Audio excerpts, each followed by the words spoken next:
Hello दोस्तों, स्वागत है आप सभी का हमारे चैनल हिंदी साहित्य साधना में। हम लोग रामचंद्र शुक्ल कृत हिंदी साहित्य का इतिहास में भक्ति काल को पढ़ रहे हैं, जिसमें हम लोग आज की क्लास में प्रकरण 5 सगुण धारा कृष्ण भक्ति शाखा को पढ़ने वाले हैं। इसके पहले के 4 प्रकरणों को हम लोग कर चुके हैं और उसके एमसीक्यूज को भी सॉल्व कर चुके हैं। तो अगर आप लोगों ने इन सारी क्लासेस को नहीं देखा है तो आप लोग इसी वीडियो के डिस्क्रिप्शन बॉक्स में जाके उन सारी क्लासेस को देख सकते हैं। तो चलिए हम लोग पढ़ना स्टार्ट करते हैं। रामचंद्र शुक्ल ने भक्ति काल को कुल 6 प्रकरणों में डिवाइड किया है और इसका समय संवत 1375 से 1700 माना है। प्रकरण 5 है सगुण धारा कृष्ण भक्ति शाखा। इसके अंतर्गत शुक्ल जी ने कुल 18 कवियों को लिया है। ये आप लोग याद रखेंगे, हो सकता है ये संख्या भी पूछ ली जाए पेपर में। जिसमें सबसे पहले जो आते हैं वो आते हैं श्री वल्लभाचार्य जी। अब हम लोग पढ़ना स्टार्ट करते हैं। पहले कहा जा चुका है कि विक्रम की 15वीं और 16वीं शताब्दी में वैष्णव धर्म का जो आंदोलन देश के एक छोर से दूसरे छोर तक रहा, उसके श्री वल्लभाचार्य जी प्रधान प्रवर्तकों में से थे। तो इस लाइन से प्रश्न इस तरीके पेपर में पूछा जा सकता है कि विक्रम की 15वीं और 16वीं शताब्दी में जब वैष्णव धर्म का आंदोलन चल रहा था, उस समय इस आंदोलन के प्रधान प्रवर्तकों में कौन थे? तो श्री वल्लभाचार्य जी थे। और दूसरा प्रश्न इससे इस तरीके से पूछा जा सकता है कि ये जो पंक्ति है ये किसकी है, किस इतिहासकार की है? तो ये रामचंद्र शुक्ल की है। इस तरीके से प्रश्न इस लाइन से पूछा जा सकता है। आचार्य जी का जन्म संवत 1535 वैशाख कृष्ण 11 को और गोलोकवास संवत 1587 आषाढ़ शुक्ल 3 को हुआ। ये वेद शास्त्र में पारंगत धुरंधर विद्वान थे। तो इसमें आप लोग इनका जन्म याद रखेंगे वल्लभाचार्य का, क्योंकि ये कवि जो है ये पेपर में क्रम से लगाने के लिए आ जाएंगे, तब आप लोगों को दिक्कत होगी। तो इसलिए आप लोग इनका जन्म जरूर याद रखेंगे। और ये वेद शास्त्र में पारंगत और धुरंधर विद्वान थे। और ये वल्लभ ने ब्रह्मा में सब धर्म माने हैं। इस तरीके के पॉइंट जो है ये पेपर में इस तरीके से प्रश्न पूछा जाता है कि वल्लभाचार्य के संबंध में रामचंद्र शुक्ल के कौन से कथन हैं। तो उसमें ये सारे पॉइंट्स देके आपसे पूछा जाएगा कि इनमें से कौन सा कथन जो है वो रामचंद्र शुक्ल का नहीं है या कौन सा है। तो इनको आप लोग याद रखेंगे, तभी आप लोग इस तरीके के प्रश्नों को सही कर पाएंगे। फिर आगे है रामानुज से लेकर वल्लभाचार्य तक जितने भक्त या दार्शनिक आचार्य हुए सबका लक्ष्य शंकराचार्य के मायावाद और विवर्तवाद से पीछा छुड़ाना था, जिसके अनुसार भक्ति अविद्या या भ्रांति ही ठहरती है। शंकराचार्य के मायावाद, पीछे हम लोग प्रकरण 5 में शंकराचार्य के सिद्धांत को देख कर आए हैं। शंकराचार्य का सिद्धांत था अद्वैतवाद, जिसके अनुसार ब्रह्मा और जीव जो है वो दोनों एक ही है, बीच में इनकी केवल माया का पर्दा है। और जगत को शंकराचार्य ने मिथ्या माना है, ये आप लोग याद रखेंगे। और ब्रह्मा की प्राप्ति शंकराचार्य ने उस सिद्धांत के अनुसार ही ब्रह्मा की प्राप्ति ज्ञान के द्वारा बताई है। अभी यहाँ पर ये भक्ति को अविद्या या भ्रांति ठहराया जा रहा है, तो उन्होंने ज्ञान के द्वारा बताई है। फिर हम लोग ने रामानुज के भी सिद्धांत को देखा था प्रकरण 5 में। रामानुज का जो सिद्धांत था वो था विशिष्टाद्वैतवाद। उसके अनुसार ब्रह्मा और जीव दोनों अलग अलग हैं, लेकिन जीव जो है वो उसकी मृत्यु के बाद वो ब्रह्मा में ही लीन होता है। तो ये आप लोग याद रखेंगे। और उसके अनुसार ब्रह्मा की प्राप्ति, इस सिद्धांत के अनुसार ब्रह्मा की प्राप्ति जो है वो भक्ति के द्वारा होती है। इन्होंने भक्ति के द्वारा मानी है। और शंकराचार्य जो है इन्होंने निर्गुण ब्रह्मा को माना है, और रामानुज इन्होंने सगुण ब्रह्मा को माना है, क्योंकि ये विष्णु के उपासक थे। तो इतना आप लोग इन दोनों सिद्धांतों के बारे में याद रखेंगे, तभी आप लोग ये पैराग्राफ समझ में आएगा। मायावाद से पीछा छुड़ाना था, जिसके अनुसार भक्ति अविद्या या भ्रांति ही ठहरती थी। शंकर ने केवल निरुपाधि निर्गुण ब्रह्मा की ही परमार्थिक सत्ता स्वीकार की थी। वल्लभ ने ब्रह्मा में सब धर्म माने हैं। सारी सृष्टि को उन्होंने लीला के लिए ब्रह्मा की आत्मकृति कहा है, यानी वल्लभाचार्य ने। अपने को अंश रूप जीवों में बिखराना ब्रह्मा की लीला मात्र है। अक्षर ब्रह्मा अपनी आविर्भाव तिरोभाव की अचिंत्य शक्ति से जगत के रूप में परिणत भी होता है और उसके परे भी रहता है। यानी कि वो जीव के रूप में अपना एक अंश जीव के रूप में जीव में रहता है, तो वो उस रूप में जगत में आता भी है, और जब उसकी मृत्यु हो जाती है जीव में तो वापस से वो उसमें ब्रह्मा में लीन हो जाता है। तो इस तरीके से वो उसके परे भी रहते हैं। वह अपने सत्य चित्त आनंद इन तीनों स्वरूपों का आविर्भाव और तिरोभाव करता रहता है। जीव में सत्य और चित्त का आविर्भाव रहता है, यानी जीव में सत्य और चित्त दोनों रहते हैं, पर आनंद का तिरोभाव रहता है। आनंद नहीं रहता जीव में। जड़ में केवल सत्य का आविर्भाव रहता है और चित्त और आनंद दोनों का तिरोभाव। माया कोई वस्तु नहीं। तो यहाँ पर ये पंक्तियाँ इंपॉर्टेंट है, और ये देखिए आपसे पूछा जा सकता है कि ये किसकी पंक्ति है। श्री कृष्ण ही परम ब्रह्मा है, जो दिव्य गुणों से संपन्न होकर पुरुषोत्तम कहलाते हैं। आनंद का पूर्ण आविर्भाव इसी पुरुषोत्तम रूप में रहता है, अतः यही श्रेष्ठ रूप है। तो यहाँ पर सत्य और चित्त का दोनों जो थे वो जीव में रहते हैं, और आनंद जो है वो पुरुषोत्तम यहाँ पे बोला गया है ब्रह्मा को। श्री कृष्ण जो ब्रह्मा है और दिव्य गुणों से संपन्न पुरुषोत्तम है। आनंद जो है, आनंद का आविर्भाव इन्हीं में रहता है, पूर्ण आविर्भाव इसी पुरुषोत्तम रूप में रहता है, अतः यही श्रेष्ठ रूप है। ये भी पंक्ति इंपॉर्टेंट है।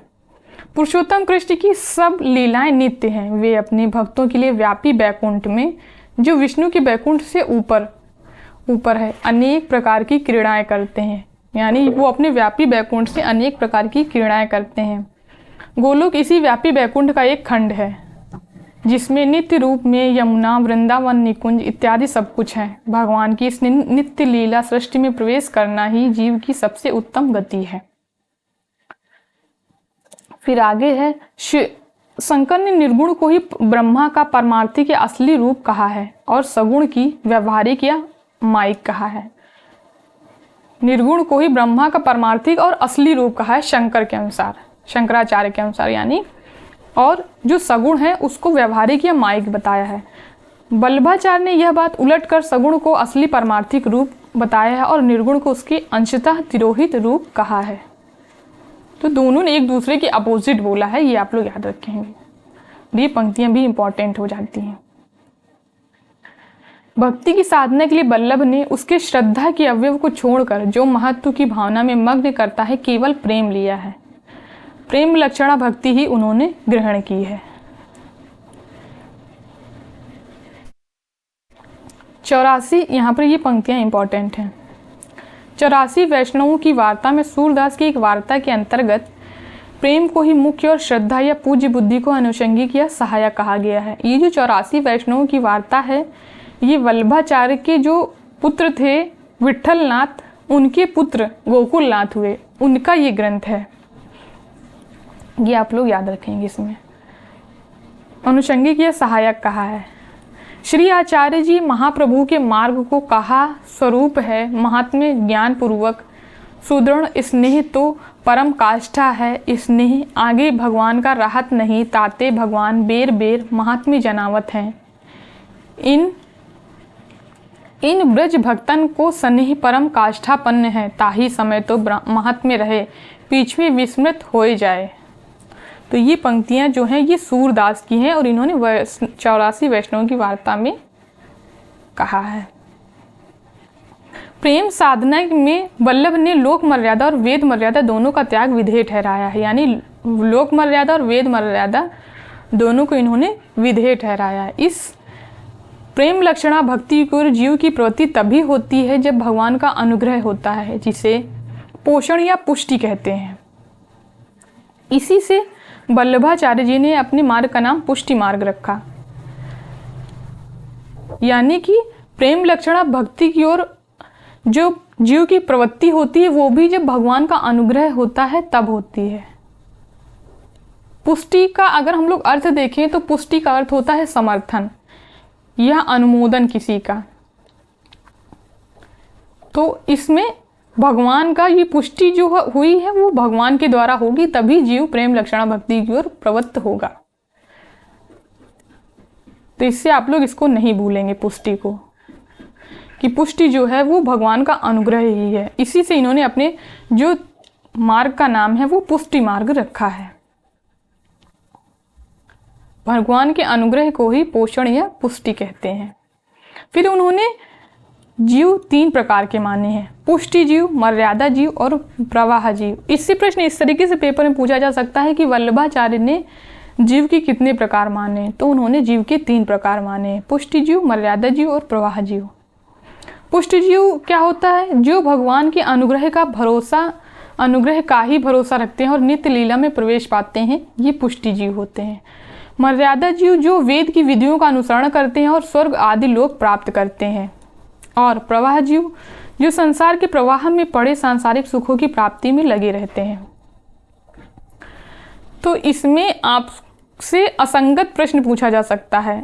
असंगत वाले जो प्रश्न नहीं आते कि एक युग में उसमें सही है या उपरयुक्त तो सभी इस तरीके के, तो उसमें ये मिलान वाले में आपसे पूछा जा सकता है। तो आप लोग इनको याद रखें कि पुष्टि जीव क्या होते हैं, मर्यादा जीव क्या होते हैं और प्रवाह जीव क्या होते हैं। फिर आगे है कृष्णाशय नामक एक प्रकरण ग्रंथ में वल्लभाचार्य ने अपने समय की अत्यंत विपरीत दशा का वर्णन किया है। तो इन्होंने अपने समय की विपरीत दशा का वर्णन जो है वो किसमें किया है? कृष्णाशय नामक एक प्रकरण ग्रंथ में किया है इन्होंने, जिसमें उन्हें वेद मार्ग या मर्यादा मार्ग का अनुसरण अत्यंत कठिन दिखाई पड़ा। देश में मुसलमानी साम्राज्य अच्छी तरह से दृढ़ हो चुका था। हिंदुओं का एकमात्र स्वतंत्र और प्रभावशाली राज्य दक्षिण का विजयनगर राज्य रह गया था, पर बहमनी सुल्तानों के पड़ोस में रहने के कारण उसके भी दिन गिने हुए दिखाई पड़ते थे। इस्लामी संस्कार धीरे धीरे जमते जा रहे थे। सूफी पीरों के द्वारा सूफी पद्धति की प्रेम लक्षणा भक्ति का प्रचार कार्य धूम से चल रहा था। एक और निरूढ़ पंथ के लोग वेद शास्त्र की विधियों पर से जनता की आस्था हटाने में जुटे हुए थे। अतः वल्लभाचार्य ने अपने पुष्टि मार्ग का प्रवर्तन बहुत कुछ देश काल देख कर ही किया।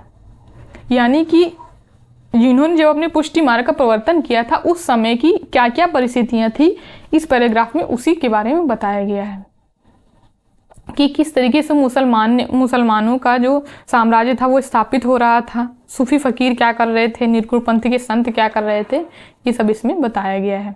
और यहाँ पर ये जो पंक्ति है ये इम्पॉर्टेंट है। फिर यहाँ पर वल्लभाचार्य जी के मुख्य ग्रंथ ये हैं, ये ग्रंथ इम्पॉर्टेंट है, इनको आप लोग याद रखेंगे। पहला है पूर्व मीमांसा भाष्य, उत्तर मीमांसा या ब्रह्म सूत्र भाष्य जो अणु भाष्य के नाम से भी प्रसिद्ध है। इनके शुद्धाद्वैतवाद का प्रतिपादक यही प्रधान दार्शनिक ग्रंथ है। तो शुद्धाद्वैतवाद ये मैं पीछे ही बता के आई हूँ कि शुद्धाद्वैतवाद जो है वो वल्लभाचार्य का है। तो इनका प्रतिपादक यही प्रधान दार्शनिक ग्रंथ है। शुद्धाद्वैतवाद का प्रतिपादक ग्रंथ कौन सा है, ये पेपर में प्रश्न पूछा जा सकता है। तो उत्तर मीमांसा, ब्रह्म सूत्र भाष्य या अणु भाष्य। फिर तीसरा ग्रंथ है श्रीमद् भागवत की सूक्ष्म टीका तथा सुबोधनी टीका, तत्वदीप निबंध तथा 16 छोटे छोटे प्रकरण ग्रंथ। तो कुल 5 ग्रंथों के बारे में शुक्ल जी ने वल्लभाचार्य के बताया है, तो इनको आप लोग याद रखेंगे। फिर आगे है इनमें पूर्व मीमांसा भाष्य का थोड़ा बहुत सा अंश मिलता है। अणु भाष्य आचार्य जी पूरी न कर सके, अतः अंत के 1.5 अध्याय उनके पुत्र गोसाई विठल नाथ ने लिखकर पूरा किया। तो इससे प्रश्न इस तरह की पूछा जा सकता है कि वल्लभाचार्य जी के कौन सा ग्रंथ था जिसको विठल नाथ ने पूरा किया था? तो अणु भाष्य को विठल नाथ ने पूरा किया था। और कितने अध्यायों को? 1.5 अध्यायों को पूरा किया था। भागवत की सूक्ष्म टीका नहीं मिलती है। सुबोधनी का भी कुछ अंश ही मिलता है प्रकरण ग्रंथों में, यानी जो लास्ट वाले थे 16 छोटे प्रकरण ग्रंथ। इसमें पुष्टि प्रवाह मर्यादा नाम की प्रसिद्ध पुस्तक मूलचंद तुलसीदास तेलीवाला ने संपादित करके प्रकाशित कराई। यानी जो 16 छोटे प्रकरण ग्रंथ थे उसमें पुष्टि प्रवाह मर्यादा नाम की पुस्तक को तुलसीदास तेलीवाला ने संपादित करके प्रकाशित करवाई थी। फिर है रामानुजाचार्य के समान वल्लभाचार्य ने भी भारत के बहुत से भागों में पर्यटनों और विद्वानों से शास्त्रार्थ करके अपने मत का प्रचार किया। अंत में अपने उपास्य श्री कृष्ण की जन्मभूमि में जाकर उन्होंने अपनी गद्दी स्थापित की और अपने शिष्य पूरनमल खत्री द्वारा गोवर्धन पर्वत पर श्रीनाथ जी का बड़ा भारी मंदिर का निर्माण कराया। तथा सेवा का भारी मंडान बांधा। तो यहाँ पर ये पंक्ति इंपॉर्टेंट हो जाती है। तो जो वल्लभाचार्य थे उन्होंने कहाँ पर अपनी गद्दी स्थापित की थी? तो श्री कृष्ण की जन्मभूमि में जाकर उन्होंने अपनी गद्दी स्थापित की थी। रामानुजाचार्य की गद्दी कहाँ स्थापित है? ये हम लोग ने प्रकरण 5 में देखा था। तो दक्षिण तोदाद्री में, दक्षिण तोदाद्री में इनकी गद्दी स्थापित है। ये हम लोग ने प्रकरण 5 में देखा था। और रामानंद संप्रदाय की गलता राजपुताना में स्थापित है, जिसको दक्षिण उत्तर तोदाद्री भी कहते हैं। तो इस तरीके की चीज़ों को रिलेट करते हुए जब आप लोग पढ़ेंगे तब आप लोगों को ये चीज़ें ज़्यादा याद रहेंगी। तो कोशिश किया कीजिए कि जब आप लोग पढ़ें तो चीज़ों को, पिछली चीज़ों को भी रिवाइज करते हुए चलें। इसमें से वल्लभ संप्रदाय में जो उपासना पद्धति या सेवा पद्धति ग्रहण की गई उसमें भोग, राग तथा विलास की प्रभुत सामग्री के प्रदर्शन की प्रधानता रही। मंदिरों की प्रशंसा केसर की चक्कियाँ चलें हैं कहकर होने लगी। भोग विलास की इस आकर्षण का प्रभाव सेवक सेविका पर कहाँ तक अच्छा पड़ सकता था। फिर यहाँ से ये पंक्ति इंपॉर्टेंट है कि जनता पर चाहे जो प्रभाव पड़ा हो, पर उक्त गद्दी के भक्त शिष्यों ने सुंदर सुंदर पदों द्वारा जो मनोहर प्रेम संगीत धारा बहाई, उसने मुरझाते हुए हिंदू जीवन को सरस और प्रफुल्लित किया। तो इससे इस तरीके प्रश्न पेपर में पूछा जा सकता है कि ये जो पंक्तियां हैं ये किस शाखा के कवियों के लिए शुक्ल जी ने बोली है? कृष्ण भक्ति शाखा के कवियों के लिए शुक्ल जी ने बोली हैं। और ये भी पूछा जा सकता है किसने कहा है? तो शुक्ल जी ने कहा है। इस संगीत धारा में दूसरे संप्रदायों के कृष्ण भक्तों ने भी पूरा सहयोग दिया। सब संप्रदायों के कृष्ण भक्त भागवत में वर्णित कृष्ण की ब्रज लीला को ही लेकर चले, क्योंकि उन्होंने अपनी प्रेम लक्षणा भक्ति के लिए कृष्ण का मधुर रूप ही पर्याप्त समझा। महत्व की भावना से उत्पन्न श्रद्धा या पूज्य बुद्धि का अवयव छोड़ देने से कृष्ण के लोक रंजक और धर्म संस्थापक स्वरूप को सामने रखने की आवश्यकता उन्होंने ना समझी।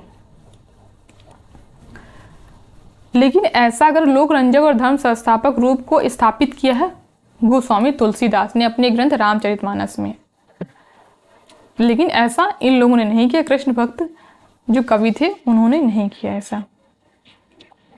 फिर भगवान के मर्म स्वरूप को इस प्रकार किनारे रख देने से उनकी ओर आकर्षित होने और आकर्षित करने की प्रवृत्ति का विकास कृष्ण भक्तों में ना हो पाया। फल यह हुआ, यहाँ से ये इम्पोर्टेंट है, फल यह हुआ कि कृष्ण भक्त कवि अधिकतर फुटकर श्रृंगारी पदों में ही रचना करने लगे। उनकी रचनाओं में ना तो जीवन के अनेक गंभीर पक्षों के मार्मिक रूप स्फुरित हुए, न अनेक रूपता आई।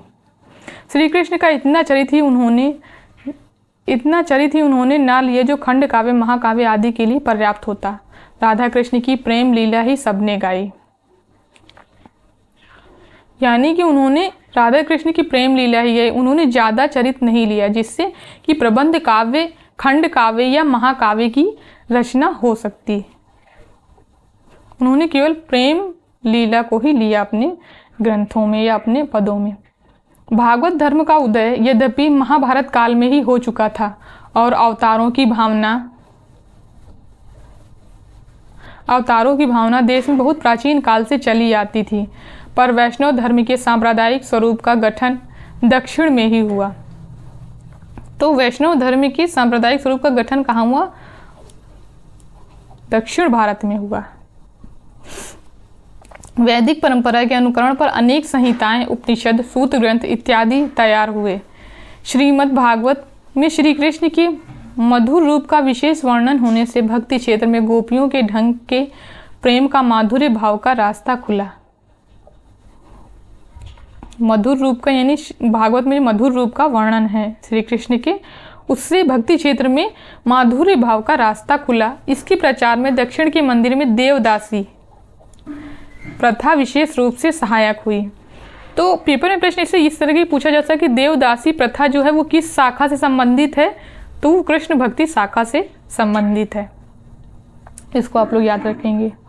और एक और इम्पॉर्टेंट चीज़, बुक जो है हिंदी साहित्य का इतिहास, ये उस बुक को मैंने टेलीग्राम चैनल हिंदी साहित्य साधना पर शेयर कर दिया है, तो आप लोग यहाँ से पढ़ने के बाद एक बार उसको रिवाइज ज़रूर कर लिया कीजिए। इससे आप लोगों को जो पॉइंट्स मैंने इंपॉर्टेंट बताए हैं आप लोगों को कंठस्थ हो जाएंगे। तो रिवीजन ज़रूरी है। आप लोग ज्वाइन कर लीजिए टेलीग्राम चैनल, या अगर आप लोग पास बुक है तो आप लोग उससे रिवाइज ज़रूर कर लिया कीजिए इसको। फिर आगे है, माता पिता मंदिरों में लड़कियों को चढ़ा आते थे, जहाँ उनका विवाह भी ठाकुर जी के साथ हो जाता था। उनके लिए मंदिर में प्रतिष्ठित भगवान की उपासना पति रूप में विधेय थी। इन्हीं देवदासियों में कुछ प्रसिद्ध भक्तिनें भी हो गईं। दक्षिण में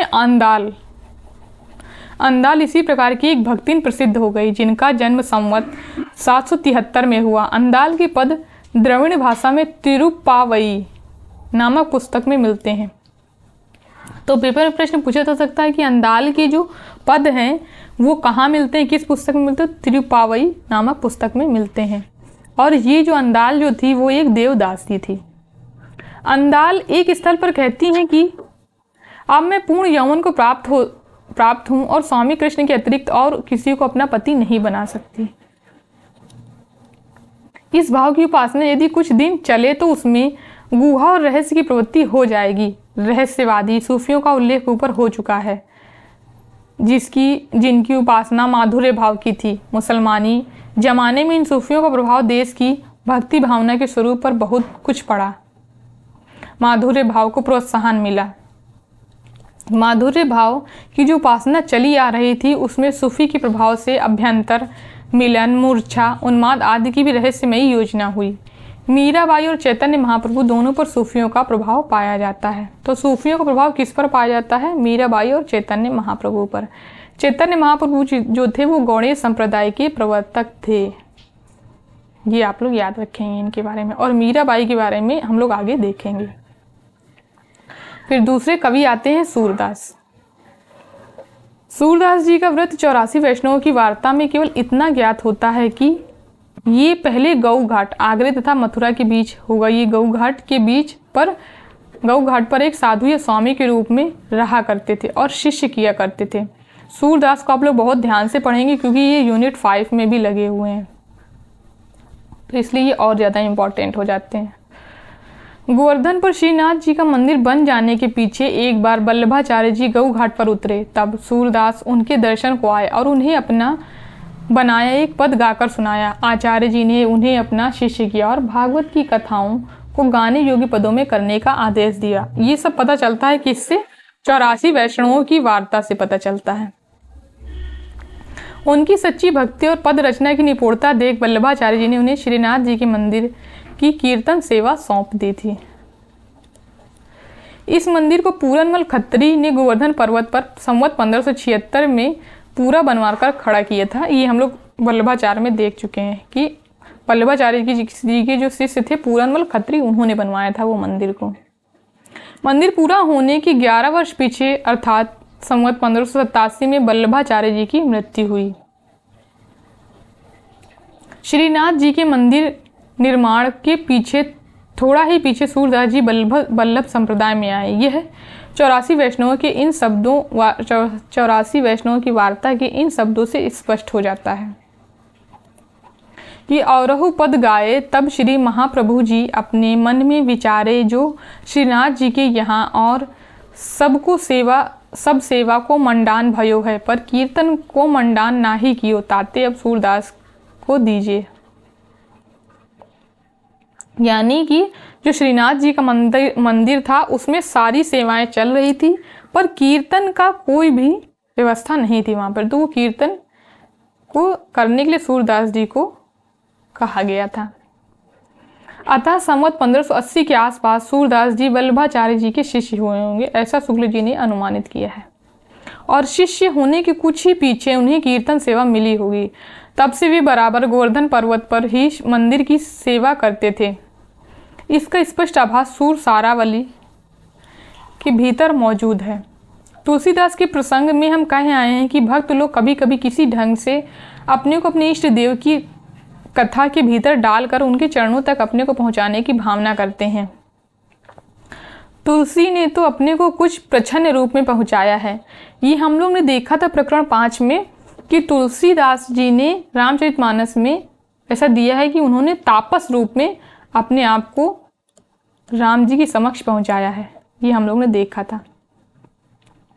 और सूर जी ने एक दाढ़ी के रूप में अपने आप को पहुंचाया है, पर सूर ने प्रकट रूप में, इन्होंने प्रच्छन्न रूप में पहुंचाया, लेकिन सूर्य ने प्रकट रूप में। तो यहाँ से ये जो पंक्ति है ये इम्पॉर्टेंट है।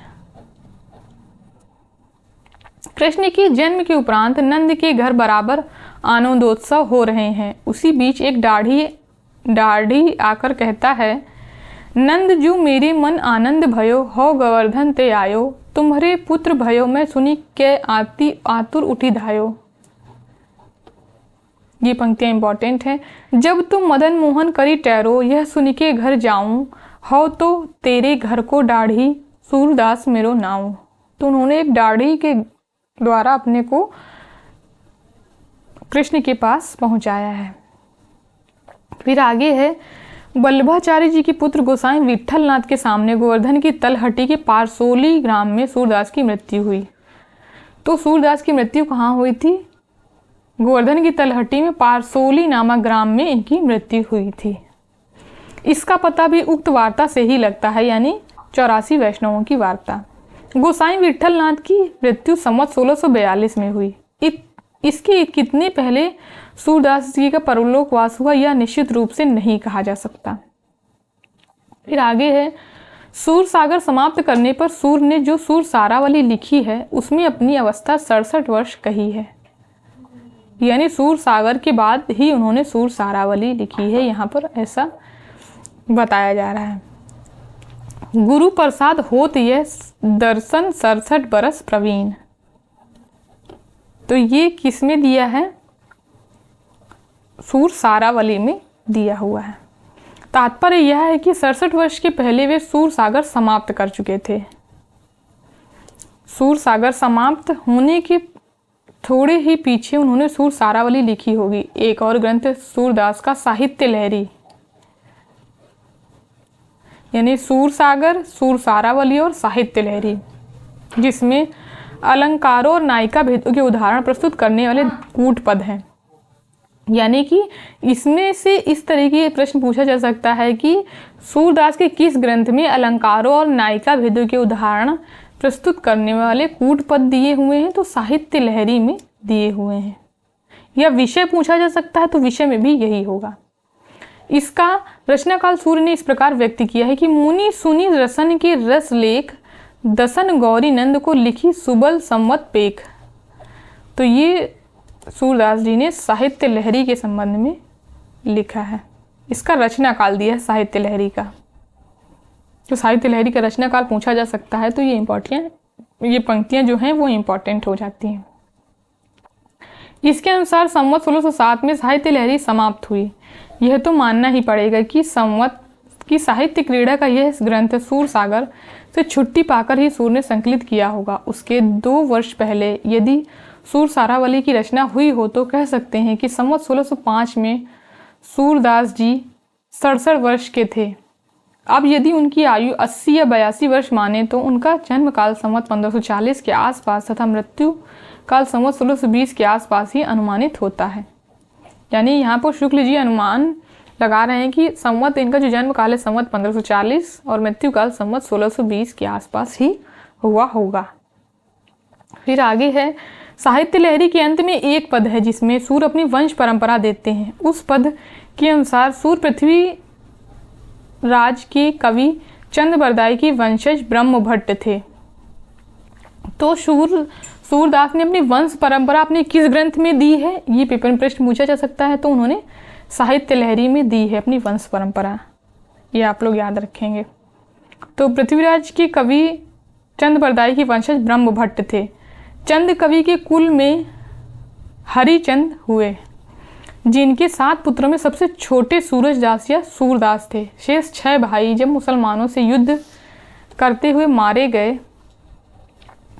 मारे गए तब अंधे सूरदास बहुत दिनों तक इधर उधर भटकते रहे। एक दिन वे कुएं में गिर पड़े और 6 दिन उसी में पड़े रहे। 7वें दिन कृष्ण भगवान उनके सामने प्रकट हुए और उन्हें दृष्टि देकर अपना दर्शन दिया। भगवान ने कहा कि दक्षिण के प्रबल ब्राह्मण कुल द्वारा शत्रुओं का नाश होगा और तू सब विद्याओं में निपुण होगा। ये भगवान ने सूरदास को वरदान दिया था। इस पर सूरदास ने वर मांगा कि जिन आँखों से मैंने आपका दर्शन किया है उनसे अब और कुछ ना देखूं और सदा आपका भजन करूं। कुएं से जब भगवान ने उन्हें बाहर निकाला तब वे ज्यों के त्यों अंधे हो गए और ब्रज में आकर भजन करने लगे। वहाँ गोसाई जी ने उन्हें अष्टछाप में लिया। यहाँ पे इस कहानी को आप लोग याद रखेंगे कि वो कुएं में गिर गए थे और भगवान ने उन्हें दर्शन दिया। इससे हम लोग ये अष्टछाप के कवियों को याद करेंगे आगे। ठीक है, तो इस कहानी को आप लोग याद रखेंगे। हमारा अनुमान है कि साहित्य लहरी में यह पद पीछे किसी भाट के द्वारा जोड़ा गया है। यह पंक्ति ही प्रबल प्रच्छन्न विप्र कुल ते शत्रु हवे है नाश, इसे सूर के पीछे की रचना बता रही है। प्रबल दक्षिण विप्र कुल से साफ पेशवाओं की ओर संकेत है। इसे खींचकर अध्यात्म पक्षी की ओर मोड़ने का प्रयत्न व्यर्थ है।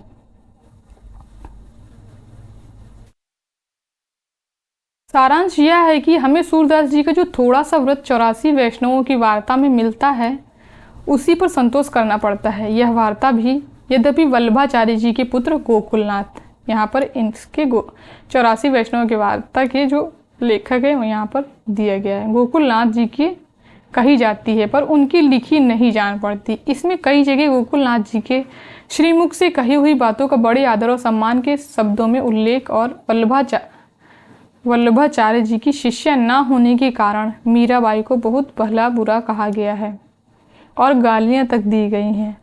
रंग ढंग से यह वार्ता गोकुलनाथ जी के पीछे उनके किसी गुजराती शिष्य की जान पड़ती है। फिर यहाँ पर एक भक्तमाल का एक छप्पा दिया हुआ। भक्तमाल में सूरदास के संबंध में केवल एक ही छप्पा मिलता है।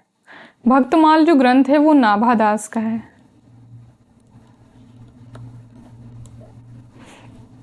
उक्ति चोज अनुप्रास बरन अस्थिति अति भारी, बचन प्रीति निर्वाह अर्थ अद्भुत तुकधारी। तो ये पंक्तियां जो है इसमें इंपॉर्टेंट है और ये एक छप्पा है।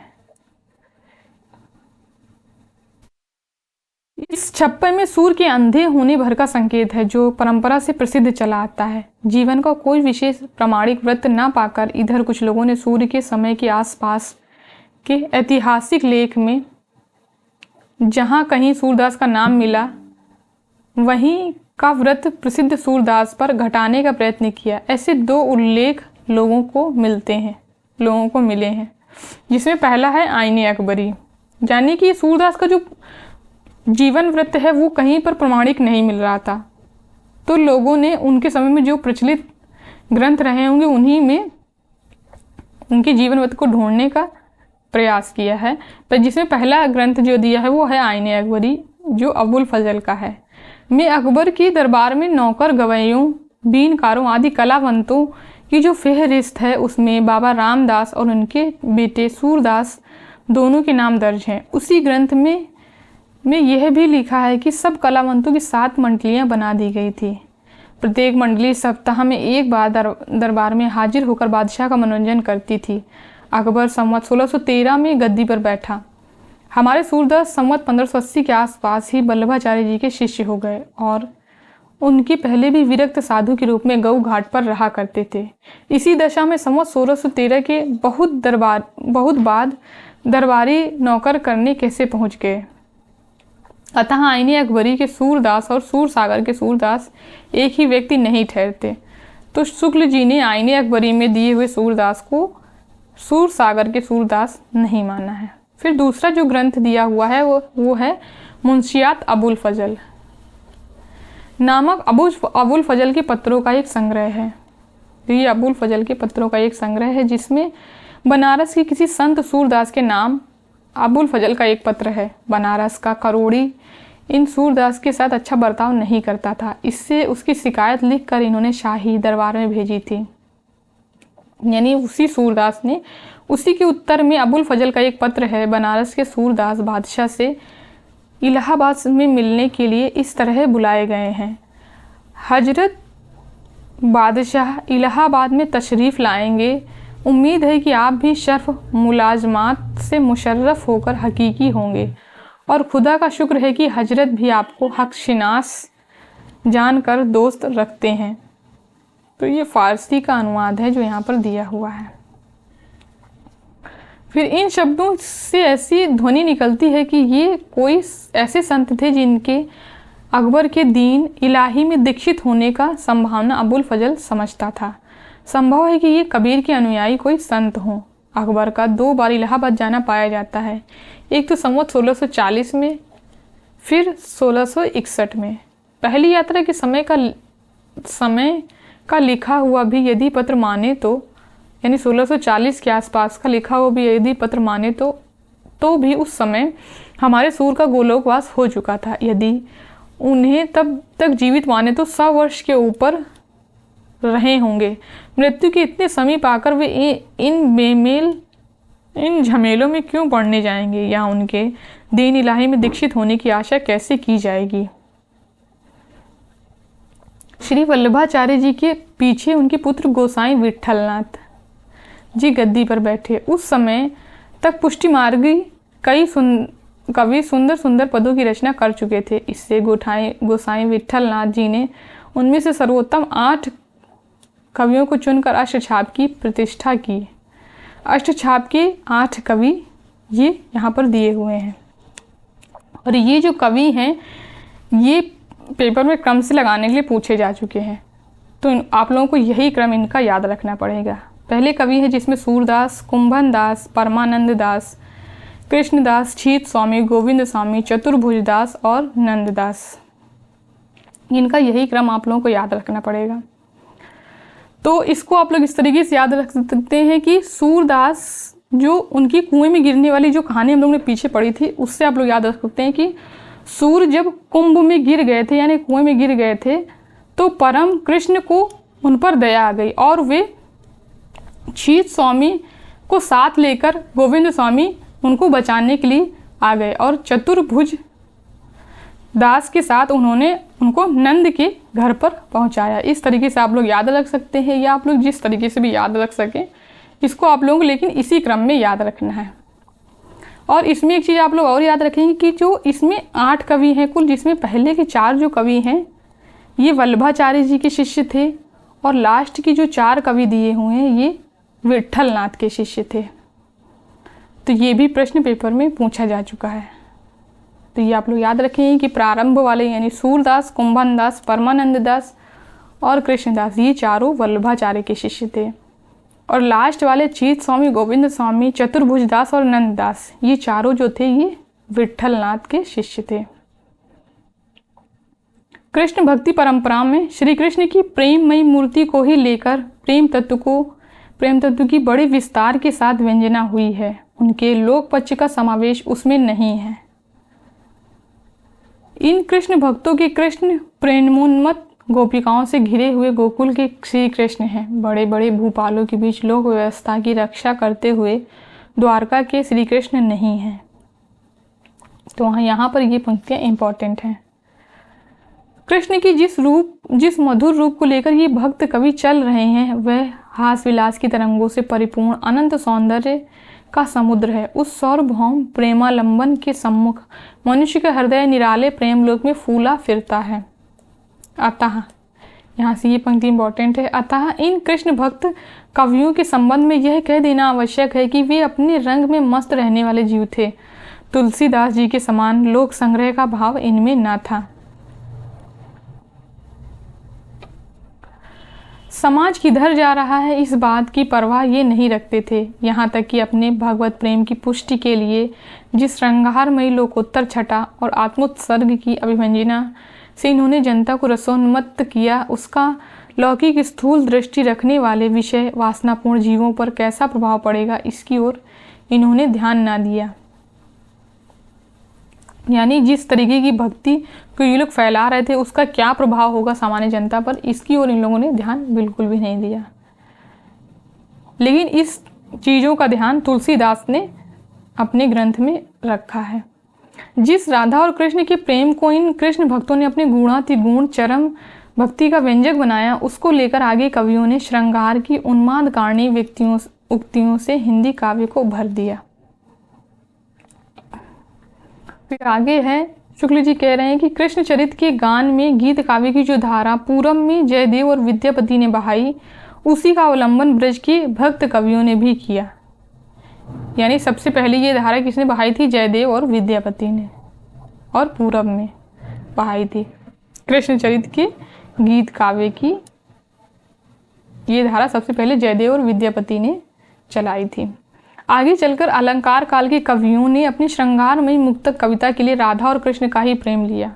इस प्रकार कृष्ण संबंधिनी कविता का स्फुरण मुक्तक के क्षेत्र में हुआ, प्रबंध क्षेत्र में नहीं।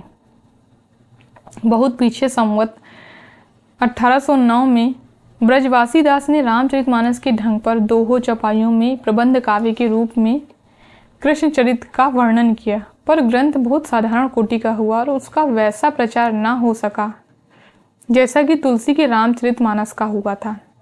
तो यानी कि प्रबंध काव्य की जो कृष्ण भक्ति शाखा है उसमें प्रबंध काव्य की रचना की हुई थी, ऐसा नहीं कि रचना नहीं हुई थी। ब्रजवासी दास ने की थी 1809 में, लेकिन उसका वैसा प्रसार नहीं हुआ जैसा कि तुलसीदास के रामचरितमानस का हुआ था। कारण स्पष्ट है, कृष्ण भक्त कवियों ने श्री कृष्ण भगवान की चरित्र का जितना अंश लिया वह अच्छे प्रबंध काव्य के लिए पर्याप्त ना था। उनमें मानव जीवन की वह अनेक रूपता ना थी जो एक प्रबंध काव्य के लिए आवश्यक है। कृष्ण भक्त कवियों की परंपरा अपने इष्ट देव की केवल बाल लीला और यौवन लीला को ही लेकर अग्रसर हुई थी, जो गीत और मुक्तक के लिए ही उपयुक्त थी। मुक्तक के क्षेत्र में कृष्ण भक्त कवियों तथा अलंकारिक कवियों ने श्रृंगार और वात्सल्य रसों की पराकाष्ठा पर पहुंचा दिया है, इसमें कोई संदेह नहीं है। यानी उन्होंने श्री कृष्ण भगवान की उतना व्रत नहीं लिया है जिससे कि एक प्रबंध काव्य की रचना हो सके। तो इस वजह से जो ब्रजवासी दास ने जो प्रबंध काव्य रचा था वो इतना पॉपुलर नहीं हो पाया था। यहाँ से ये जो पंक्ति है ये इम्पोर्टेंट है, लेकिन प्रबंध काव्य की रचना हुई थी ये आप लोग याद रखेंगे। पहले कहा गया है कि वल्लभाचार्य जी की आज्ञा से सूरदास जी ने श्रीमद् भागवत की कथा को पदों में गाया। इनके सूर सागर में वास्तव में भागवत के दशम स्कंद की कथा संक्षेपतः इतिवृत्त के रूप में थोड़े से पदों में कह दी गई है। तो भागवत की दशम स्कंद की कथा सूरदास के किस ग्रंथ में कही गई है? तो सूर सागर में कही गई है, ये आप लोग याद रखेंगे। सूर सागर में कृष्ण जन्म से लेकर श्री कृष्ण की मथुरा तक जाने की कथा अत्यंत विस्तार से फुटकल पदों में गाई गई है। तो एक तरीके से तो सूर सागर के बारे में ये पूछा जा सकता है कि भागवत के दशम स्कंद की कथा इनके किस ग्रंथ में कही गई है, और एक ये कि कृष्ण की जन्म से लेकर कृष्ण की मथुरा तक जाने की कथा विस्तार से फुटकल पदों में किस ग्रंथ में कही गई है? तो सूर सागर में कही गई है। फिर आगे है, भिन्न भिन्न लीलाओं के प्रसंग को लेकर इस सच्चे रसमग्न कवि ने अत्यंत मधुर और मनोहर पदों की झड़ी सी बांध दी है। तो ये इंपॉर्टेंट लाइन है और ये सूरदास के संबंध में रामचंद्र शुक्ल ने कहा है। इन पदों के संबंध में सबसे पहली बात ध्यान देने की यह है कि चलती हुई ब्रज भाषा में सबसे पहली साहित्यिक रचना होने पर भी ये इतनी सुडौल और परिमार्जित है। यानी सूर सागर, यह रचना, ये देखिए आपसे पूछा जा सकता है कि किस ग्रंथ के संबंध में रामचंद्र शुक्ल ने कहा है? तो सूर सागर के संबंध में बोला है। यह रचना इतनी प्रगल्भ और काव्यपूर्ण है कि आगे होने वाले कवियों की श्रृंगारी और वात्सल्य की उक्तियां सूर की झूठी सी जान पड़ती हैं। तो ये पंक्तियां जो हैं ये पेपर में पूछी जा चुकी हैं और पूछा गया था कि ये किस इतिहासकार की कथन है। तो इसको आप लोग याद रखेंगे कि रामचंद्र शुक्ल का ये कथन है। फिर आगे है, अतः सूर सागर किसी चली आती हुई गीत काव्य परंपरा का, चाहे वह मौखिक ही हो, पूर्ण विकास सा प्रतीत होता है। तो यहाँ से जो ये है पैराग्राफ पूरा ये इम्पॉर्टेंट है और सूर सागर के संबंध में ही शुक्ल जी ने कहा है, तो इसको आप लोग याद रखेंगे। तो सूर सागर के संबंध में रामचंद्र शुक्ल के कथन पूछे जा सकते हैं, तो उससे यहाँ से प्रश्न बनेगा, आप लोग इसको याद रखेंगे इस पैराग्राफ को। गीतों की गीतों की परंपरा तो सभ्य असभ्य सब जातियों में अत्यंत प्राचीन काल से चली आ रही है। सभ्य जातियों ने लिखित साहित्य के भीतर भी उनका समावेश किया है। लिखित रूप में आकर उनका रूप पीड़ितों की काव्य परंपरा की रूढ़ियों के अनुसार बहुत बहुत बदल जाता है। इससे जीवन के कैसे कैसे युग सामान्य जनता का मर्म स्पर्श करते आए हैं और लोग और भाषा की किन किन पद्धतियों पर वे अपने गहरे भावों की व्यंजना करते आए हैं, इसका ठीक पता हमें बहुत काल से चले आते हुए मौखिक गीतों से ही लग सकता है। यानी जो गीतों की परंपरा है उसके द्वारा ही हमको अपनी संस्कृति के बारे में पता चलता है, जो पुराने गीत जो चले आ रहे हैं अब तक। किसी देश की काव्य धारा के मूल प्राकृतिक स्वरूप का परिचय हमें चिरकाल से चले आते हुए इन्हीं गीतों से मिल सकता है। यानी काव्य धारा की प्राकृतिक मूल स्वरूप का पता हमें गीतों से चलता है। फिर ये पंक्तियां जो हैं इसमें ये इम्पोर्टेंट है।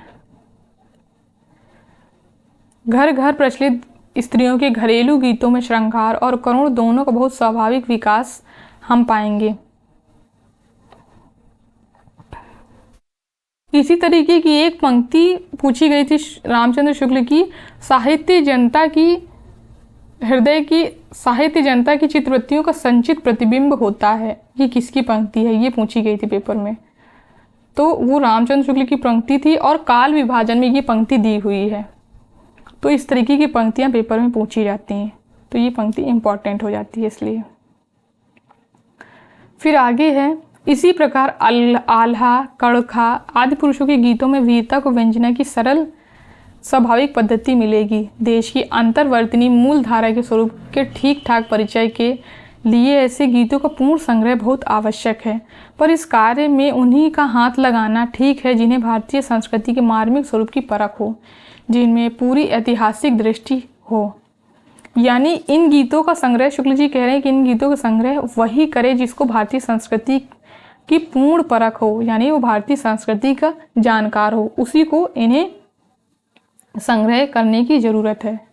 स्त्रियों के बीच चले आते हुए पुराने गीतों को देखने पर पता लगेगा कि उनमें स्वकीय के ही प्रेम की सरल गंभीर व्यंजना है। परकीय प्रेम की जो गीत वे कृष्ण और गोपिकाओं की प्रेम लीला को लेकर चले हैं, उससे उन पर भक्ति या धर्म का भी कुछ रंग चढ़ता है। इस प्रकार के मौखिक गीत देश के सब भागों में पाए जाते हैं। मैथिल कवि विद्यापति संवत 1460 की पदावली में हमें उनका साहित्यिक रूप मिलता है। जैसे कि पहले हम कहे आए हैं कि सूर के श्रृंगारी पदों की रचना बहुत कुछ विद्यापति की पद्धति पर हुई है। ये पंक्ति इंपॉर्टेंट है। और प्रकरण 5 में हमने देखा था कि शुक्ल जी ने कहा था कि तुलसीदास का जो गीतावली है वो उन्होंने सूरदास जी के अनुकरण पर की है। ये हम लोगों ने प्रकरण 5 में देखा था। और यहाँ पर सूर के श्रृंगारी पदों की रचना जो है उन्होंने विद्यापति की पद्धति पर की है। ये चीज़ें आप लोग याद रखेंगे। कुछ पदों के तो भाव भी बिल्कुल मिलते हैं, जैसे यहाँ पर ये इम्पोर्टेंट है, अनुखन माधव माधव सुमिरित सुंदर भेली मधाई, ओ निज भाव सुमभावही बिसरल अपने गुण लुब्धाई। ये इम्पोर्टेंट पंक्ति हैं। और फिर ये आगे, भोरही सहचरी कातर दीठ हेरी छल छल लोचन पानी, अनुखन राधा राधा रटैत आधा आधा बानी, राधा संयम जब पनीतही माधव माधव सय जब राधा, दारुण प्रेम तबही नहीं टूटत बाढ़त बिरह के बाधा। इस पद का भावार्थ यह है कि प्रतिक्षण कृष्ण का स्मरण करते करते राधा रूप हो जाती है, राधा कृष्ण रूप हो जाती है और अपने को कृष्ण समझकर राधा वियोग में राधा राधा रटने लगती है। फिर जब होश में आती है तब कृष्ण के विरह में संतप्त होकर फिर कृष्ण कृष्ण करने लगती है। इसी प्रकार अपनी सुध में रहती है तब भी, नहीं रहती है तब भी, दोनों अवस्थाओं में उन्हें विरह का ताप सहना पड़ता है। उनकी दशा उस लकड़ी के भीतर के कीड़े की सी है जिसके दोनों ओर छोरों पर आग लगी हुई है। अब इसी भाव का सूर का यह पद देखिए, यानी कि ये जो पद ऊपर दिया हुआ है ये विद्यापति का है और नीचे वाला जो ये पद दिया हुआ ये सूरदास जी का है। किस प्रकार उन्होंने अनुकरण किया विद्यापति का, यहाँ पर ये शुक्ल जी दिखाने की कोशिश कर रहे हैं। सुनो श्याम यह बात और को क्यों समझाए कहे, दुहु दिसी की राती बिरह बिरहनी कैसे कै जो सहे, जब राधे तब ही मुख माधव माधव रटित रहे, जब माधव हवे जाति सकल तनु राधा बिरह दहे, उभय अग्र दौ दारू कीट ज्यो शीतलाति शीतला ही चाहे, सूरदास अति विकल बिरहनी कैसहु सुख न लहे। तो ये भी उन्होंने विद्यापति का अनुकरण किया है इन पदों में। सूर सागर में जहाँ जगह जगह दृष्टिकूट वाले पद मिलते हैं, पर यह भी विद्यापति के अनुकरण हैं। सारंग शब्द को लेकर सूर ने कई जगह कूट पद कहे हैं। विद्यापति की पदावली में भी इसी प्रकार का एक कूट देखिए, यानी विद्यापति की पदावली का ये पद दिया हुआ है यहाँ पर। सारंग नयन बयन बयन पुनि सारंग, सारंग तसु समधानी, सारंग ऊपर उगल 10 सारंग, केली करत मधु पाने। तो ये जो पंक्ति है ये विद्यापति की पदावली की है। फिर पश्चिम हिंदी बोलने वाले सारे प्रदेशों में गीतों की जो भाषा रही होगी वो ब्रज भाषा ही थी। दिल्ली के आसपास भी गीत ब्रज भाषा में ही गाए जाते थे। यह हम खुसरो संवत 1340 के गीतों में दिखाए आए हैं।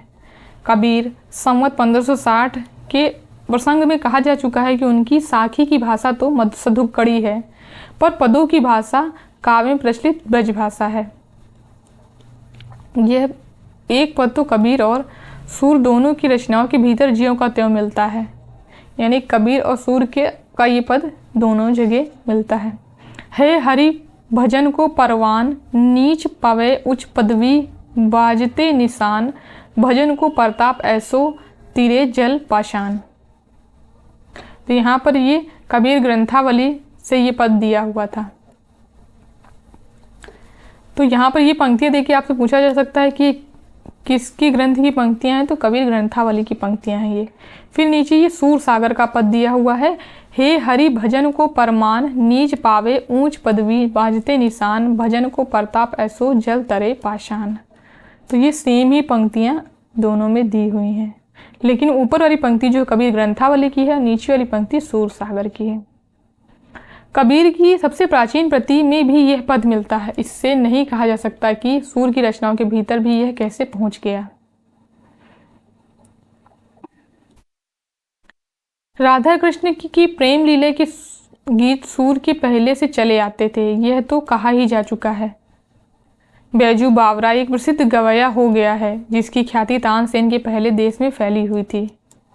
बैजू बावरा की जो प्रसिद्धि है वो तानसेन के पहले फैली थी।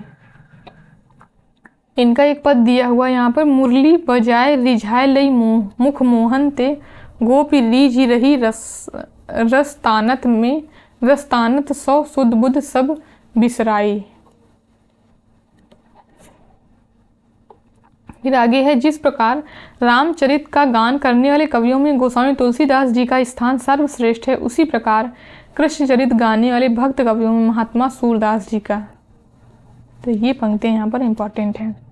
फिर आगे है, वास्तव में ये हिंदी काव्य गगन के सूर्य और चंद्र हैं। तो सूर्य कौन है? तुलसीदास, चंद्र सूरदास। तो इस तरीके के प्रश्न पेपर में पूछे जा रहे हैं। एक बार प्रश्न पूछा गया था कि रामचंद्र शुक्ल ने हिंदी का स्टील किसको कहा है, एडिशन और हिंदी का स्टील किसको कहा है। तो ये प्रश्न पेपर में आ चुका है, तो इसलिए आप लोग इसको भी याद रखेंगे कि सूर्य और चंद्र किन किन कवियों को कहा है।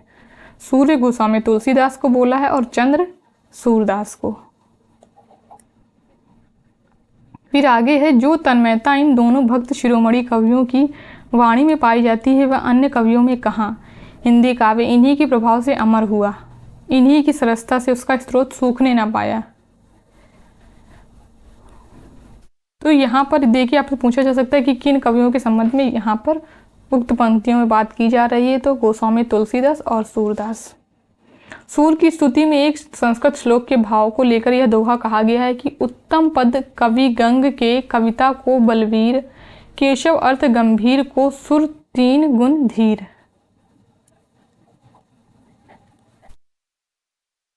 तो ये इम्पॉर्टेंट पंक्ति है और सूर्य की स्तुति में कही गई है। इसी प्रकार का यह दोहा भी बहुत प्रसिद्ध है कि कींधो सूर को सर लग्यो, कींधो सूर को पीर, कींधो सूर को पद लग्यो, बेधे सकल शरीर, बेध्यो सकल शरीर।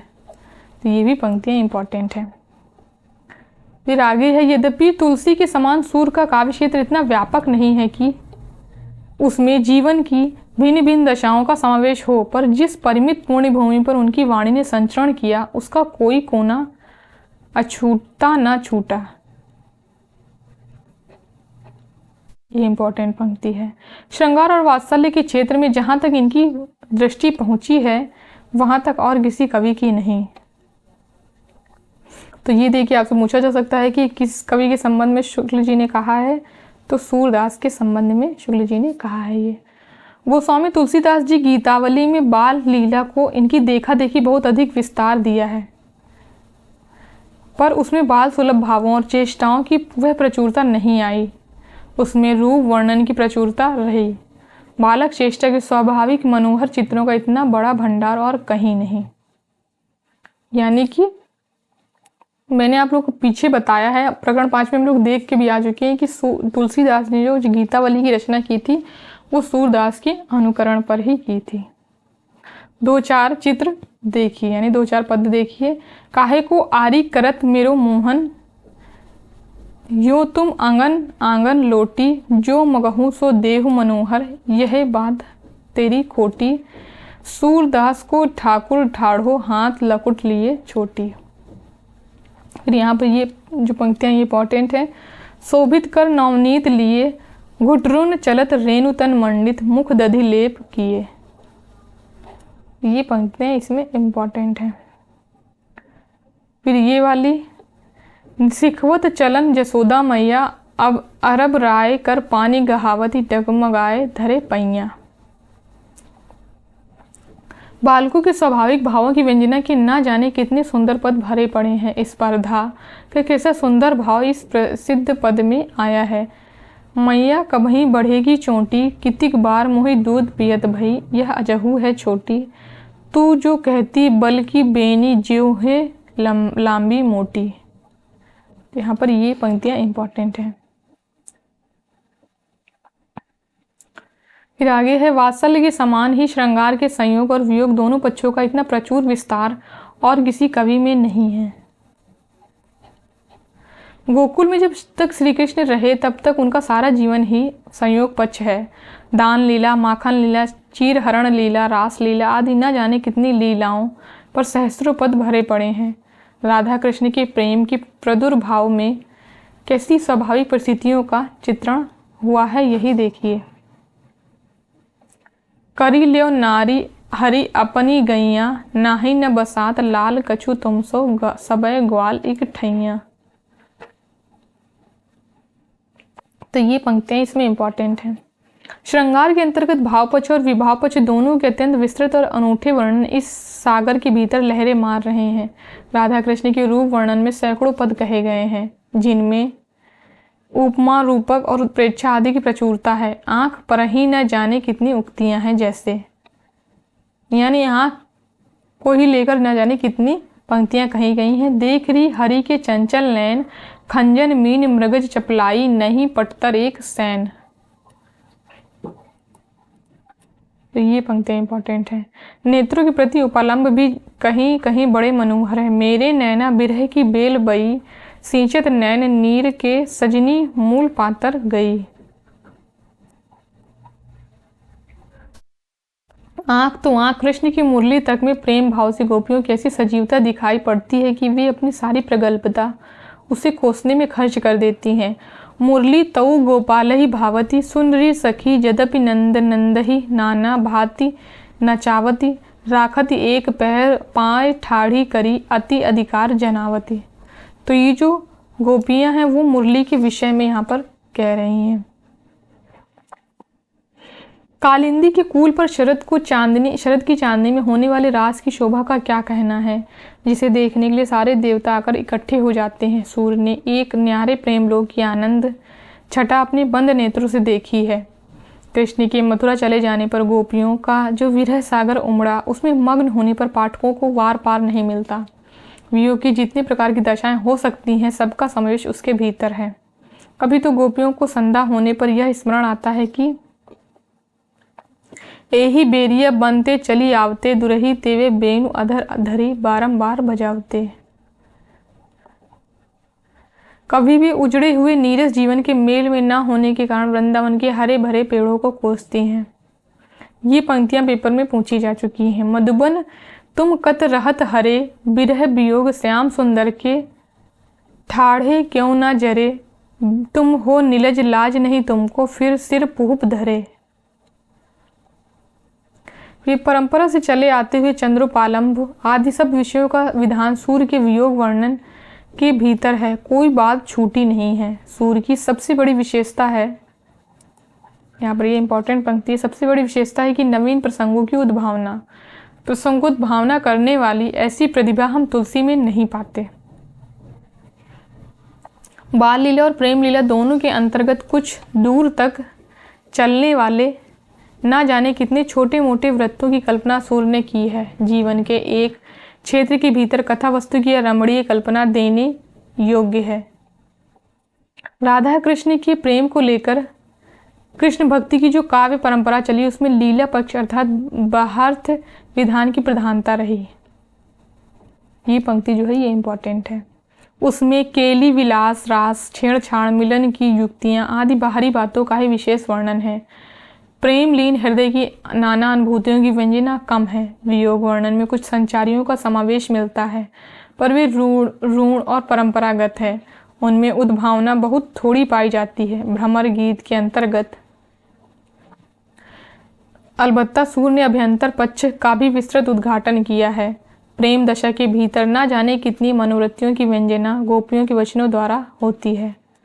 इसमें जो भ्रमर गीत है ये सूर सागर के अंतर्गत आता है। सूर सागर का सबसे मर्म स्पर्शी और वाग वैधव्य पूर्ण अंश भ्रमर गीत है, जिनमें गोपियों की वचन वक्रता अत्यंत मनोहारणी है। तो ये सूर सागर के संबंध में रामचंद्र शुक्ल के कथन है। फिर आगे है, ऐसा सुंदर उपालंब काव्य और कहीं नहीं मिलता।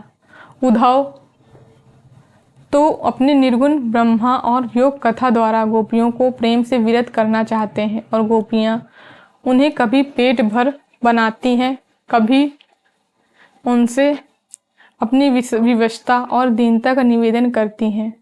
उद्धव की बहुत बकने पर वे कहती हैं कि उद्धव तुम अपनी जतन करो, हित की कहत गुहित की लागे, किन बेकाज ररव। ये इंपॉर्टेंट पंक्तियां हैं। फिर इस भ्रमर गीत का महत्व इस बात से और बढ़ गया है कि भक्त शिरोमणि सूर्य ने इसमें सगुणोपासना का निर्गुण निरूपण बड़े ही मार्मिक ढंग से हृदय की अनुभूति के आधार पर तर्क पद्धति पर नहीं किया है। सगुण निर्गुण का यह प्रसंग सूर्य अपनी ओर से लाए हैं, जिसमें संवाद की बहुत ही रोचकता आ गई है। तो ये पंक्तियाँ इंपॉर्टेंट है। भागवत में यह प्रसंग नहीं है, यानी सगुण निर्गुण का ये जो प्रसंग भ्रमर गीत में लाए हैं सूरदास, वो भागवत में नहीं है। सूर्य के समय में निर्गुण संत संप्रदाय की जो बातें जोर शोर से चल रही थी, इसी से उपयुक्त स्थल देखकर सूर्य ने इस प्रसंग का समावेश कर दिया। जब उद्धव बहुत वाग विस्तार करके निर्गुण ब्रह्मा की उपासना का उपदेश बराबर देते चले जाते हैं, तब गोपियां बीच में रोककर इस प्रकार प्रश्न पूछती हैं कि निर्गुण कौन देश को वासी, मधुकर हंसी समुझाए, सौह दे बूझति साँच न हंसी। ये इंपॉर्टेंट पंक्तियां हैं। और कहती हैं कि चारों ओर भाषित इस सगुण सत्ता का निषेध करके क्यों व्यर्थ उसके अव्यक्त और अनिर्दिष्ट पक्षों को लेकर यूं ही बक बक करता है। फिर उस निर्गुण और अव्यक्त का मानव हृदय के साथ कोई भी संबंध हो सकता है, यह तो बताओ। यानी वो कह रही हैं कि वो जो निर्गुण ब्रह्मा है उसके साथ मानव हृदय किस प्रकार संबंध हो सकता, उसको बताओ। रेख न रूप वरन जाके नहीं हमको, ताको हमें बतावत, अपनी कहो दरस ऐसो को तुम कबहू हो पावत। यानी जिसका रूप वर्ण नहीं है उसको तुम हमको कह रहे हो उसकी भजन करने के लिए, और बताओ तुमने कभी उसको देखा है। अंत में यह कहकर समाप्त करती हैं कि तुम्हारे निर्गुण से तो हमें कृष्ण के अवगुणों में ही अधिक रस जान पड़ता है। ऊनो कर्म कियो मातुल मधि मदिरा मत प्रमाद, सूर श्याम ऐते अवगुण, में निर्गुण ते अति स्वाद। फिर तीसरे जो कवि आते हैं वो हैं नंददास। ये सूरदास जी के प्रायः समकालीन थे और उनकी गणना अष्टछाप में है। नंददास अष्टछाप में आते हैं और 8वें कवि हैं ये। इनका कविता काल सूरदास जी की मृत्यु के पीछे संवत 1625 में या उसके और आगे तक माना जा सकता है। इनका जीवन वृत्त पूरा और ठीक नहीं मिलता। नाभा जी के भक्तमाल में इनका जो छप्पा है उसमें से जीवन के संबंध में इतना ही है कि चंद्रहास अग्रज सुहृद परम प्रेम पद में पगे। तो दो नाभादास के भक्तमाल में इतना ही वृत्त इनका मिलता है। इससे इतना ही सूचित होता है कि इनके भाई का नाम चंद्रहास था। इनके गोलोकवास के बहुत दिन पीछे गोस्वामी विट्ठल नाथ जी के पुत्र गोकुल नाथ जी के नाम से जो 252 की वार्ता लिखी गई उसमें इनका थोड़ा सा वृत्त दिया गया है। उक्त वार्ता में नंददास जी तुलसीदास जी के भाई कहे गए हैं। गोकुलनाथ जी का अभिप्राय प्रसिद्ध गोविंद गोस्वामी तुलसीदास जी से ही है। यह पूरी वार्ता पढ़ने से स्पष्ट हो जाता है। तो यहाँ पर उक्त वार्ता, ये पंक्तियाँ देखिए आपसे पूछा जा सकता है कि इसमें किस ग्रंथ के बारे में बात की जा रही है। तो 252 वैष्णवन की वार्ता से यहाँ पे ये पंक्तियाँ ली गई हैं। उसमें स्पष्ट लिखा है कि नंददास जी का कृष्ण उपासक होना राम के अनन्य भक्त उनके तुलसीदास जी को अच्छा नहीं लगा और उन्होंने उलाहना लिखकर भेजा है। यह वाक्य भी उसमें आया है कि सो एक दिन नंददास जी के मन में ऐसी आई जैसे तुलसीदास जी ने रामायण भाषा करी सो हमहू भाषा श्रीमद् भागवत भाषा करें। गोस्वामी जी का नंददास के साथ वृंदावन जाना और वहाँ तुलसी मस्तक तब नवय धनुष बाण लैव हाथ वाली घटना भी उक्त वार्ता में लिखी गई है। पर गोस्वामी जी का नंददास जी से कोई संबंध ना था, यह पूर्णतया सिद्ध हो चुका है। अतः उक्त वार्ता की बातों को जो वास्तव में भक्तों का गौरव प्रचलित करने और वल्लभाचार्य जी की गद्दी की महिमा करने के पीछे से लिखी गई प्रमाणित कोटि में नहीं ले सकते।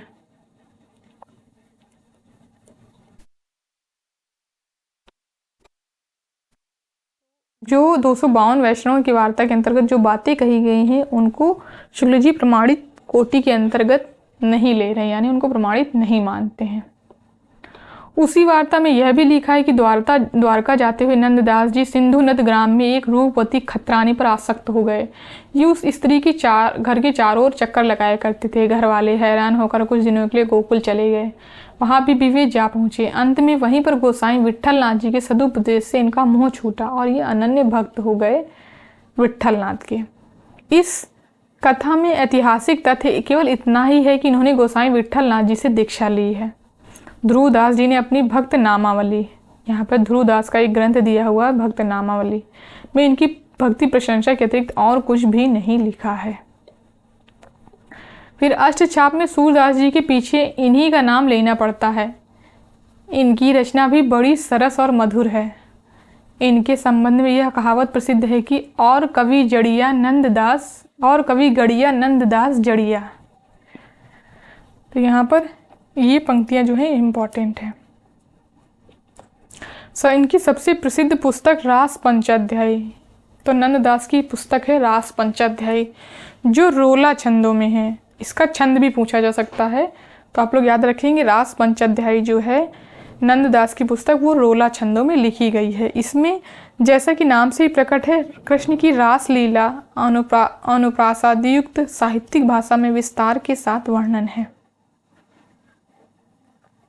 जैसा कि पहले कहा जा चुका है कि सूर्य ने स्वाभाविक चलती भाषा का ही अधिक आश्रय लिया है। अनुप्रास और चुने हुए संस्कृत पद विन्यास आदि की ओर प्रवृत्ति नहीं दिखाई है, पर नंददास जी ने ये बातें पूर्ण रूप से पाई जाती हैं। तो यहाँ पर ये पंक्तियाँ इंपॉर्टेंट हैं।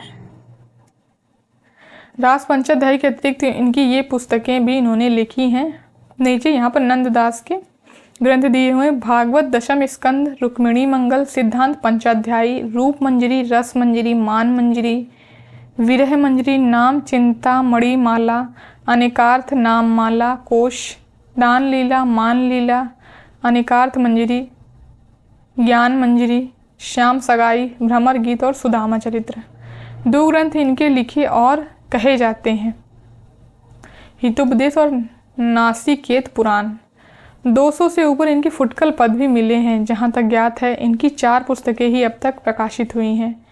यानी यहाँ पर जो इतनी सारी पुस्तकें दी हैं उनमें से केवल 4 पुस्तकें ही प्रकाशित हुई हैं। रास पंचाध्यायी, भ्रमर गीत, अनेकार्थ मंजरी और अनेकार्थ नाम माला, ये 4 पुस्तकें ही प्रकाशित हुई हैं। इनमें रास पंचाध्यायी और भ्रमर गीत ही सबसे प्रसिद्ध है, अतः उनसे कुछ अवतरण नीचे दिए गए हैं।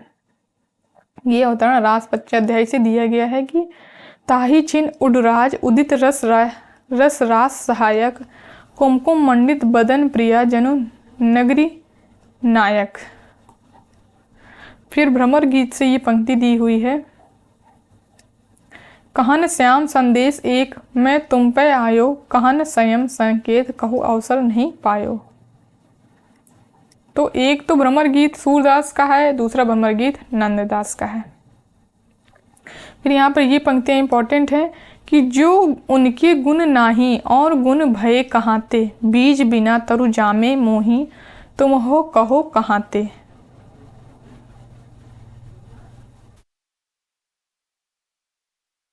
फिर चौथे जो कवि आते हैं वो आते हैं कृष्णदास। ये भी वल्लभाचार्य जी के शिष्य और अष्टछाप में थे। यद्यपि ये शूद्र थे पर आचार्य जी के बड़े कृपा पात्र और मंदिर के प्रधान मुखिया हो गए थे। 84 वैष्णवों की वार्ता में इनका कुछ व्रत दिया हुआ है। एक बार गोसाई विट्ठल नाथ जी से किसी बात पर अप्रसन्न होकर इन्होंने उनकी ड्योढ़ी बंद कर दी। इस पर गोसाई विट्ठल जी के कृपा पात्र महाराज बीरबल ने इन्हें कैद कर लिया। पीछे गोसाई जी इस बात से बड़े दुखी हुए और उनको कारागार से मुक्त करा के प्रधान के पद पर फिर ज्यों का त्यों प्रतिष्ठित कर दिया। इन्होंने भी और सब कृष्ण भक्तों के समान राधा कृष्ण के प्रेम को लेकर श्रृंगार रस के ही पद गाए हैं। यानी जैसे और कवियों ने राधा और कृष्ण की प्रेम लीला गाई है, उसी प्रकार इन्होंने भी उसी तरीके के पद गाए हैं। जुगलमान चरित्र नामक इनका एक छोटा सा ग्रंथ मिलता है, यानी इनके ग्रंथ का नाम है जुगलमान चरित्र। इसके अतिरिक्त इनके बनाए 2 और ग्रंथ कहे जाते हैं, भ्रमर गीत और प्रेम तत्व निरूपण। भ्रमर गीत और प्रेम तत्व निरूपण। फुटकल पदों के संग्रह इधर उधर मिलते हैं। सूरदास और नंददास के सामने इनकी कविता साधारण कोटि की है। ये पंक्तियां इंपॉर्टेंट हैं। इनके कुछ पद नीचे दिए जाते हैं। तरनी तनया तट आवत, प्रात समय कंदुक खेलत, देखियो आनंद को कंदवा। ये इंपॉर्टेंट पंक्ति है। फिर यहाँ पर ये इंपॉर्टेंट है, मोर मन गिरधर छवि पे अटक्यो, ललित त्रिभंग चाल पे चली के, चिबुक चाढ़ी गड़ी ठटक्यो। तो ये पंक्तियाँ यहाँ पर इंपॉर्टेंट है। कहते हैं इसी अंतिम पद को गाकर कृष्णदास जी ने शरीर छोड़ा था। इनका कविता काल संवत 1600 के आगे पीछे माना जाता है। फिर जो 5वें नंबर के कवि आते हैं वो आते हैं परमानंद दास। ये जो कवि किस क्रम में आ रहे हैं ये क्रम भी आप लोग इनका याद रखेंगे। ये भी वल्लभाचार्य जी के शिष्य और अष्टछाप में थे। ये संवत 1606 के आसपास वर्तमान थे। इनका निवास स्थान कन्नौज था। इसी से ये कान्य कुब्ज अनुमान किए जाते हैं। अत्यंत तन्मयता के साथ